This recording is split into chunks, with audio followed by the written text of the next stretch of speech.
Welcome to Stock Royal YouTube channel. இந்த சேனலில் இப்போ நம்ம என்ன பார்க்க போகிறோம்னா அல்ட்ராடெக் சிமெண்ட்டோடைய Q1 ரிசல்ட், ஜொமேட்டோவுடைய Q1 result, IDBI private bank அதோட Q1 ரிசல்ட்டை தான் நம்ம இப்போ பார்க்க போகிறோம். ஸோ அல்ட்ராடெக் கொஞ்சம் பெட்டர் தென் எக்ஸ்பெக்டட், ஜொமேட்டோ சுத்தமாக ஊற்றிச்சு, ஐடிபிஐ கொஞ்சம் பரவாயில்லாமல் தான் ஒரு ரிசல்ட் வந்து. எப்போவுமே Q1 ரிசல்ட்டை அதிகமாக எதிர்பார்க்க முடியாது. ஸோ Q2, Q3, Q4 தான் அவங்களுடைய ஃபுல் ஃப்ளெஜ் ஆஃப் பிஸ்னஸே காட்டுவாங்க. ஸோ வாங்க வீடியோக்குள்ளே போகலாம்.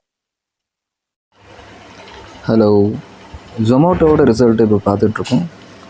ஜொமேட்டோட நெட் ப்ராஃபிட் வந்து வெறும் 25 கோடி ரூபாய் தான் இருக்குது. எகென்ஸ்ட்டு போன குவார்ட்டரில் வந்தது 253 கோடி ரூபாய்.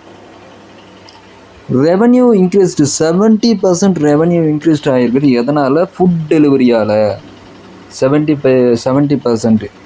அதாவது 4206 கோடி ரூபாய் இருந்தது லாஸ்ட் இயர். இந்த இயர் வந்து 7168 கோடி ரூபாய் ஆகிருக்கு. சிஎன்பிசி டிவி 18ல் 58% தான் இன்க்ரீஸ் ஆகிருக்கும் அப்படின்றது ஒரு கருத்து கணிப்பு இருந்திருக்குது. 6682 கோடி ரூபாயாக தான் இருந்திருக்கணும் அப்படின்றது, அதாவது கோட்டாக்ஸ் செக்யூரிட்டியோட கணிப்பு. எபிட்டா டிக்ளைன் ஆகிருக்குது 115 டு 13,225 கோடி ரூபாய் டிக்ளைன் சொல்லியிருக்கிறாங்க. ஸோ இது வந்து பிளிங்கிட்டோட ப்ராஃபிட் கொஞ்சம் அதிகமாக இருக்குது. அதாவது இவங்களுடைய பிளிங்கிட்ன்றது இன்னொரு கம்பெனி, அதனுடைய ப்ராஃபிட் வந்து அதிகமாக, ரெவன்யூ அதிகமாக இருக்குது. 2400 கோடி ரூபாய் ஆகிருக்குது. 942 கோடி ரூபாய் இயர் ஆன் இயர் போன வருஷம் இருந்தது. ஸோ இதுதான் வந்து இன்டர்னலோட ரிசல்ட். நம்ம இப்போ பார்க்குறதுக்கு ஐடிபிஐயோட ரிசல்ட். ஸ்டாண்டலோன் ப்ராஃபிட் வந்து 2707 கோடி ரூபாய் வந்திருக்குது. போன வருஷம் இதே குவார்ட்டரில் 1719 கோடி ரூபாயாக இருந்திருக்குது. நெட் இன்ட்ரெஸ்ட் இன்கமும் ஸ்லைட்லி 2% அதிகமாக இருக்குது. 3233 கோடி ரூபாய் இப்போ இருக்குது. எகென்ஸ்ட் 3166 கோடி ரூபாய். அதர் இன்கம் 1437 கோடி ரூபாய் இருந்து அதிகரிச்சு இருக்குது. 805 கோடி ரூபாயாக தான் போன வருஷம் இருந்திருக்குது. ஆப்ரேட்டிங் ப்ராஃபிட்டும் நிறையா வந்திருக்குது, 13% அதிகமாக இருக்குது. 2354 கோடி ரூபாயாக வந்திருக்குது. ஸோ இதுதான் ஐடிபியோட ரிசல்ட். ஒரு பெட்டரான ரிசல்ட்டுங்க, நல்ல ப்ராஃபிட் வந்திருக்குது. ஸோ இந்த ஐடிபிஐ பேங்கை கன்சிடர் பண்ணுறவங்க பண்ணலாம். தேங்க்யூ. அடுத்ததான் நம்ம அல்ட்ராடெக் பார்க்கலாம்.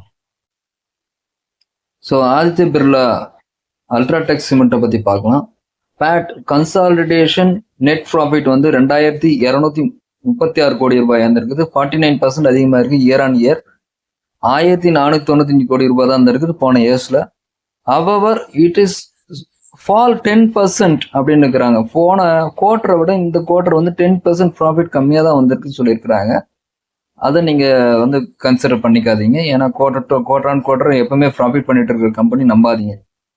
ஸோ ரெவன்யூ ஃப்ரம் ஆப்ரேஷன் 21,275 கோடி ரூபாய் இயர் ஆன் இயர் 13% இன்க்ரீஸ் ஆகிருக்குது.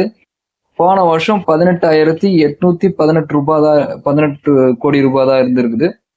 சீக்வன்ஷியலி 8% ஃப்ரம் Q4, அதாவது Q4லேருந்து 8% வந்து ஏறி இருக்குது. எபிட்டாவும் நல்ல ஏறி 44% அதிகமாக இருக்குது. 4591 கோடி ரூபாய் இருந்திருக்குது. இயர் ஆன் இயர் 44% இன்க்ரீஸ் ஆயிருக்குன்னு சொல்லியிருக்கிறாங்க. மார்ஜின் ஆல்சோ நல்ல ஒரு ரீச் கொடுத்துருக்குது, 20.6% ரீச் கொடுத்துருக்கு மாறி. இந்த ஆப்ரேஷன் மார்ஜின் 388 பேசிஸ் பாயிண்ட்ஸ் வந்து அதிகமாக இருக்குன்னு சொல்லியிருக்கிறாங்க அல்ட்ராடெக் சிமெண்ட்டை பொறுத்த வரைக்கும். ஸோ இது ஒரு அல்ட்ராடெக் சிமெண்ட்ன்றது ஒரு ஒன் ஆஃப் சிமெண்ட் செக்டர்லேயே ஒன்று மோனோபொலியாக வர்றதுக்கு ட்ரை பண்ணிட்டு இருக்கிறாங்க. ஸோ மோனோபொலியாக வர விட மாட்டாங்க, இருந்தாலும் மோனோபொலியாக வரது ட்ரை பண்ணிட்டு இருக்கிறாங்க. இவங்களுக்கு ஆப்போசிட்டாக இருக்கிற கோரமண்டல்ஸ் அந்த மாதிரிலாம் இருக்கு இல்லையா, அதனோட ரிசல்ட்ஸ்லாம் பார்த்து தான் இது எப்படி பெர்ஃபார்ம் பண்ணுதுன்னு வரப்போகிற குவார்ட்டர்ஸ் தெரிஞ்சுக்கும். இது கொஞ்சம் வைர ஊசி தான், பார்த்து வாங்க.